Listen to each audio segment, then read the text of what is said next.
Hi friends, எல்லோரும் எப்படி இருக்கீங்க? Welcome back to my channel. இன்றைக்கி ஒரு ரொம்ப ஈஸியாக குயிக்காக பண்ணிடலாம் ஒரு சோம்பேறி சிக்கன் ஃப்ரை எப்படி செய்யலான்னு பார்க்கலாம் வாங்க. ஆக்சுவலி இது எங்கள் அம்மா தான் குக் பண்ணியிருக்காங்க. நாங்கள் திடீர்னு வீட்டுக்கு போனதுனால அவங்களால டக்குன்னு எதுவும் செய்ய முடியல. ஸோ அதனால் சிம்பிளாக போயிட்டு சிக்கன் வாங்கிட்டு வந்து குயிக்காக ரெடி பண்ணிட்டாங்க. ஸோ அதனால தான் இது சோம்பேறி சிக்கன். ஸோ இது எப்படி செய்யலான்னு பார்க்கலாம் வாங்க. 3/4 கிலோ அளவு சிக்கன் எடுத்து நல்லா க்ளீன் பண்ணிவிட்டு 2 பெரிய வெங்காயம் ஸ்லைஸ் பண்ணி போட்டிருக்காங்க. கூடவே ஒரு பெரிய தக்காளி, ஒரு பச்சை மிளகாய் இதை போட்டுட்டு இது கூடவே 2 கரண்டி எங்களுக்கு தேவையான அளவு குழம்பு மிளகாய் தூள், மஞ்சள் தூள், கொஞ்சமாக கரம் மசாலா தூள் ஆட் பண்ணியிருக்காங்க. அப்புறம் இதில் ஒரு 3 கரண்டி எண்ணெய் விட்டுட்டு அடுப்பில் எடுத்து வச்சுட்டு மூடி வச்சுடுங்க.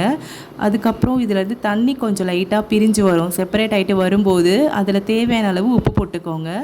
இந்த ஸ்டேஜில் ஒரு மிக்ஸ் பண்ணிவிட்டு உங்களுக்கு காரம் வேணுன்னா நீங்கள் காரம் அதிகமாக பண்ணிக்கலாம். நாங்கள் காரம் அதிகமாக சாப்பிட மாட்டோம் அப்படின்றதுனால கொஞ்சமாக குழந்தைங்களுக்கு கொடுக்கணுன்றதால கம்மியாக போட்டிருக்காங்க. உங்களுக்கு வேணால் நீங்கள் அதிகமாக போட்டுக்கலாம். நெக்ஸ்ட் ஒரு தட்டு போட்டு மூடி வச்சுட்டு தண்ணி கொஞ்சம் சுண்டி கொஞ்சம் வற்றின பிறகு அதில் புதினா, கொத்தமல்லி இது போட்டுட்டு ஒரு ஃப்ரை பண்ணி விட்டுட்டாங்க. நல்லா ஃப்ரை பண்ண பிறகு இந்த சிக்கன் வெந்துட்டு இறக்குறதுக்கு ஒரு 2-3 நிமிஷத்துக்கு முன்னாடி பெப்பர் பவுடர் போட்டிருக்காங்க. உங்களுக்கு காரம் பிடிக்குன்னா நீங்கள் அதிகமாக போட்டுக்கலாம். எங்களுக்கு காரம் கம்மியாக வேணுன்றதால கொஞ்சமாக தான் போட்டிருக்காங்க. பெப்பர் பவுடர் போட்டுட்டு நல்லா ஃப்ரை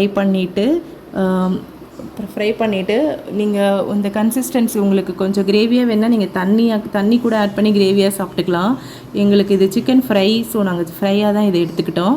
ஸோ இவங்க குக் பண்ணிகிட்டு இருக்கும்போதே நான் குழந்தைங்களுக்கு சாப்பாடு ஊட்டுறதுக்காக 2-3 பீஸ் வாங்கிட்டு போயிட்டேன். ஏன்னா அவங்களுக்கு குழம்புலாம் ஊற்றி சாப்பிட்டதில்லை.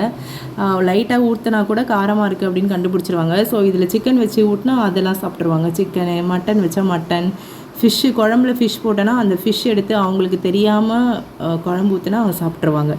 ஸோ அவ்வளோதான். நீங்கள் இந்த சிக்கன் ரெசிபி ட்ரை பண்ணி